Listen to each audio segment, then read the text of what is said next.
Friends, welcome to Sivasiki channel. நாம் இன்றைக்கி என்ன தெரியுங்களா செய்ய போகிறோம்? மீன் வச்சு தாங்க செய்ய போகிறோம். மீனுனா சாதாரண மீன் இல்லை, நெத்திலி மீன். ஸோ என்ன பண்ண போகிறோன்றதுக்கு முன்னாடி நாம் மீனோட பயன்களை பற்றி தெரிஞ்சுக்கலாங்களா? வாங்க போகலாம். ஃபஸ்ட்டு புரதச்சத்து அதிகமாக இருக்கிறது அப்படின்னு பார்த்தீங்கன்னாக்கா மீனில் தாங்க இருக்குது. ஸோ அந்த மீன் வகையில் நாம் இன்றைக்கி பார்க்க போகிறது நெத்திலி மீன். நெத்திலி மீனில் செலினியம்னு சொல்லக்கூடிய ஒரு வகையான ஊட்டச்சத்து இருக்குது. அந்த ஊட்டச்சத்து வந்து பார்த்திங்கனாக்கா நம்ம உடம்புல நோய் எதிர்ப்பு தன்மையை அதிகமாக்கி கொடுக்குங்க. அதனால் மாரடைப்போ பக்கவாதமோ வராமல் தடுக்குது. அது மட்டும் இல்லைங்க, நயாசின்ற ஊட்டச்சத்து நம்ம ரத்தத்தில் இருக்கக்கூடிய கெட்ட கொழுப்பு அளவை கம்மி பண்ணி நல்ல கொழுப்போட அளவை வந்துட்டு அது கட்டுப்பாட்டில் கொண்டு வரும். அது மட்டும் இல்லை, நம்ம உடம்புல வந்து பிபியோட அளவு வந்து சரியான அளவில் வச்சுக்கிறதுக்கு உதவுது. ஸோ இப்போ பார்த்தீங்கன்னாக்கா அதிகமாக வந்துட்டு புற்றுநோயில் எல்லாருமே அவஸ்தைப்படுறாங்க. பெண்களுக்கு வரக்கூடிய வந்து மார்பக புற்றுநோய் ப்ளஸ் தோல் புற்றுநோய் இந்த மாதிரி நிறைய வந்துட்டு இருக்கு. ஸோ அதெல்லாம் வந்துட்டு வராமல் தடுக்கிறதுக்கு இந்த நெத்திலி மீன் தாங்க உதவுது. சின்ன பிள்ளைங்களுக்கு, படிக்கிற பிள்ளைங்களுக்கு வந்து அதிகமாக கொடுத்தோம் அப்படின்னாக்கா ஞாபக சக்தியை அதிகப்படுத்தக்கூடிய தன்மை வந்து இந்த நெத்திலி மீனுக்கு இருக்குது. அது மட்டும் இல்லை, இரும்பு சத்து அதிகமாக இருக்கிறதுனால ரத்த சோகை வராமல் தடுக்குதுங்க. இதை விட பெரிய விஷயம் என்ன தெரியுங்களா? உடல் பருமன் அதிகமாக இருக்கிற குழந்தைங்களோ பெரியவங்களோ அடிக்கடி நெத்திலி மீன் எடுத்துக்கிட்டு வந்தாங்க அப்படின்னாக்கா உடல் பருமனோட அளவை கம்மி பண்ணி கட்டுப்பாட்டில் கொண்டு வரும்.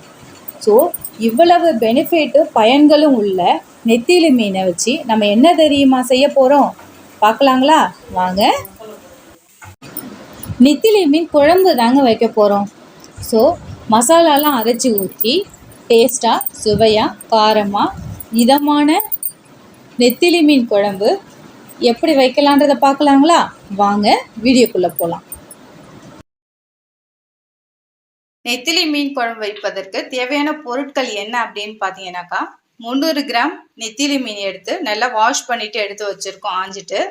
அதனால் ஒரு நெல்லிக்காய் அளவு புளி எடுத்து ஊற வச்சு அதை புளி கரைசல் எடுத்து வச்சுருக்கோம். ஒரு தேக்கரண்டி ஜீரகம், ஒரு தேக்கரண்டி மிளகு, ஒரு தேக்கரண்டி சோம்பு, ஒரு 2 பத்தல் தேங்காய் பத்தல் வந்துட்டு கட் பண்ணி எடுத்து வச்சுருக்கோம். ஒரு 4 வரமிளகாய், அந்த ஒரு 15 சின்ன வெங்காயம் வந்து உரித்து எடுத்து வச்சுருக்கோம். ஒரு தக்காளி பொடிசாக கட் பண்ணி வச்சுருக்கோம். 2 பச்சை மிளகாய் அண்ட் தேவையான அளவு உப்பு. இதுதான் தேவையான பொருட்கள். ஸோ எப்படி செய்யலான்னு பார்க்கலாங்களா? வாங்க போகலாம். ஃபஸ்ட்டு நம்ம மீன் குழம்பு வைக்கிறதுக்கு மசாலா ரெடி பண்ணிக்கலாம். ஸோ நம்ம எடுத்து வச்சுருக்கிற மிளகு, ஜீரகம் இது எல்லாத்தையும் லைட்டாக வறுத்துட்டு அரைக்கணும். ஸோ நம்ம வறுக்கிறதுக்கு ரெடி பண்ணிக்கலாம்.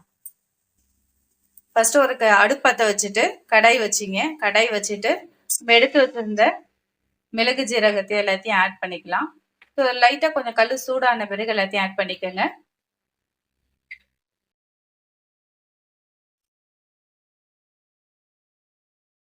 எல்லாத்தையும் ஆட் பண்ணிட்டு நல்லா மிக்ஸ் பண்ணி விட்டுக்கோங்க. அது கொஞ்சம் பச்சை வாசனை போய் வரட்டும், அந்த அளவுக்கு லைட்டாக மிக்ஸ் பண்ணி விடுங்க.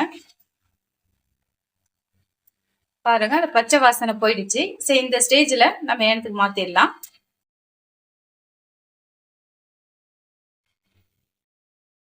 நெக்ஸ்ட்டு நம்ம எடுத்து வச்சிருந்த வெங்காயம், தக்காளி, பச்சை மிளகாய் எல்லாத்தையும் ஆட் பண்ணிக்கலாம். ஆட் பண்ணி லைட்டாக ஆயில் மிக்ஸ் பண்ணிக்கோங்க. ஆயில் மிக்ஸ் பண்ணி அந்த நிறம் பொன்னிறமா வர அளவுக்கு நல்லா வதக்கிக்கோங்க.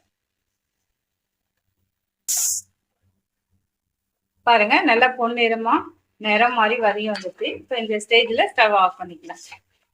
ஆஃப் பண்ணிட்டு ஒரு 2 நிமிஷம் ஆற வச்சுருங்க. ஆற வச்சோன்னா ஒரு மிக்ஸி ஜாரில் போட்டு அரைச்சி எடுத்துக்கலாம். ஃப்ரெண்ட்ஸ், நம்ம ஆறிடுச்சு. ஸோ இந்த ஸ்டேஜில் ஒரு மிக்ஸி ஜாரில் நம்ம எடுத்து வச்சிருந்த மிளகு, ஜீரகம் எல்லாத்தையும் ஆட் பண்ணிக்கலாம். ஆட் பண்ணி லைட்டாக அரைச்சி எடுத்துகிட்டு வந்துடலாம். ஸோ இதை அரைச்சிட்டு தான் நம்ம அதை வதக்கி வச்சிருந்த வெங்காயம், தக்காளி ஆட் பண்ண போகிறோம். ஸோ இதை ஒரு நைஸாக அரைச்சி எடுத்துகிட்டு வந்துடலாம். பாருங்கள் ஃப்ரெண்ட்ஸ், இந்த அளவுக்கு மஞ்சிருச்சு. ஸோ தண்ணி எதுவும் சேர்க்கக்கூடாது. தண்ணி எதுவும் சேர்க்காம நம்ம அரைச்சி எடுத்தாச்சு. ஸோ இந்த ஸ்டேஜில் நம்ம வதக்கி வச்சிருந்த தக்காளி, வெங்காயத்தை எல்லாத்தையும் இதில் ஆட் பண்ணிக்கலாம். ஆட் பண்ணி நல்ல மைய நைஸாக அரைச்சி எடுத்துகிட்டு வந்துடுங்க. உங்களுக்கு தேவைன்னா லைட்டாக தண்ணி சேர்த்துக்கோங்க. பாருங்க ஃப்ரெண்ட்ஸ், நல்லா மஞ்சிருச்சு. ஸோ இந்த அளவுக்கு நைஸாக அரைச்சி எடுத்துக்கலாம். ஸோ இப்போ எப்படி குழம்பு வைக்கலான்னு பார்க்கலாங்களா? வாங்க போகலாம். ஃப்ரெண்ட்ஸ், ஃபஸ்ட்டு அடுப்பு பற்ற வச்சுட்டு ஒரு கடாய் வச்சுருங்க. வச்சுட்டு லைட்டாக கல் காஞ்ச பிறகு எண்ணெய் லைட்டாக விட்டுக்கோங்க. விட்டுட்டு எண்ணெய் லைட்டாக காயட்டும். காஞ்ச பிறகு நம்ம இது கூட வெந்தயம் ஆட் பண்ண போகிறோம். வெந்தயம் ஆட் பண்ணி, ஏன்னா நம்ம வெந்தயம் ஆட் பண்ணோம்னா குழம்பு இன்னும் வாசனையாக இருக்கும். ஸோ அதனால் வெந்தயம் ஆட் பண்ணுறோம். ஆட் பண்ணி லைட்டாக மிக்ஸ் பண்ணி விட்டுக்கோங்க. கலர் மாறட்டும். பாருங்க, கலர் மாறிடுச்சு. இந்த ஸ்டேஜில் நம்ம பூண்டு சேர்த்துக்கலாம். பூண்டு சேர்த்து லைட்டாக கிளிக் பண்ணி விட்டுக்கோங்க. கருவேப்பிலை ஆட் பண்ணிக்கலாம். அந்த பூண்டோட வாசனை செமையாக வருது. ஸோ இந்த ஸ்டேஜில் நம்ம வந்து எடுத்து வச்சிருந்த வெங்காயம் வந்துட்டு சேர்த்துக்கலாம். வெங்காயம் சேர்த்து நல்லா மிக்ஸ் பண்ணிக்கோங்க. வெங்காயம் வந்து கொஞ்சம் பொன்னிறமாக வதங்கி வரட்டும். அந்த அளவுக்கு நல்லா மிக்ஸ் பண்ணி விடுங்க. பாருங்க, நல்லா வதங்கிட்டு, ஸோ இந்த ஸ்டேஜில் நம்ம அரைச்சி வச்சிருந்தா மசாலாவை இது கூட சேர்த்துக்கலாம். சேர்த்துட்டு லைட்டாக தண்ணி கலந்து அதில் ஊற்றிக்கலாம். ஊற்றி நல்லா மிக்ஸ் பண்ணி விடுங்க. போட்டிருக்க வெங்காயம் எல்லாமே மசாலாவோட கலந்து வரட்டும். ஸோ இதில் லைட்டாக மஞ்சத்தூள் ஆட் பண்ணிக்கலாம். ஆட் பண்ணி நல்லா அதை மிக்ஸ் பண்ணி விடுங்க. ஏன்னா இதோட பச்சை வாசனை போகணும்.